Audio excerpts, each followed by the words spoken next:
Hi, folks.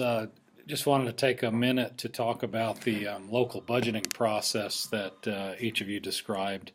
And I guess what I would like to do is, I mean, it is what it is, and each place that you go to has its sort of own local flavor as to how that's done. Um, um, Reality is typically what happens is everyone looks at in a larger system where you're allocating the money out to schools, you're really looking at how many kids do we have in the school? How much more money or less money are we getting this year based on that? And what do you have to cut out of your system, or what things can we add to the system based on that? And very often it's unglamorous stuff. It's like, do we need a new bus? Do we need to redo our roof? Do we need to recarpet some rooms? Things like that. What My observation has been in most school districts in Colorado that it's not very often tied to what are the goals of the organization. And I think if you're going to be an effective system leader, whether at the superintendent level or the building level, especially at the building level, if you get some autonomy as to how the dollars are spent, I think you need to have the budgeting become an integral part of your annual improvement process. What we try to do in center is this: is we work all our buildings together as part of a district leadership team. We determine what are the major change initiatives we want to embark on the next year, and then based on that, that's the budget lines we address first.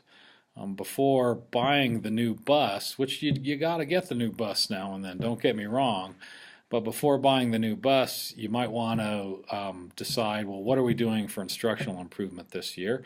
And if that happens to be implementing the Linda Mood Bell reading process, training teachers in engagement strategies for instruction.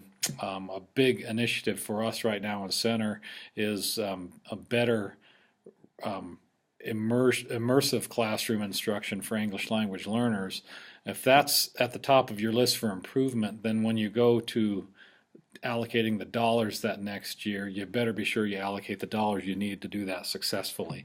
And all I can say is, in a lot of the processes I read, I didn't see that. I saw generally a person saying, I see how much money I have, and well, this year it's time to buy social studies textbooks, and so I buy social studies textbooks.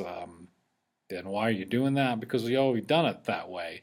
And maybe your greatest need in the school building is not, spending $50,000 on new social studies textbooks. It might be training people to make social studies instruction that much more engaging. You can find the damn social studies resources on the internet to teach kids in an engaging way. You don't have to spend $50,000 on a textbook that half of which will be lost by the time you're done with the life of that textbook. I just want you to think about those things.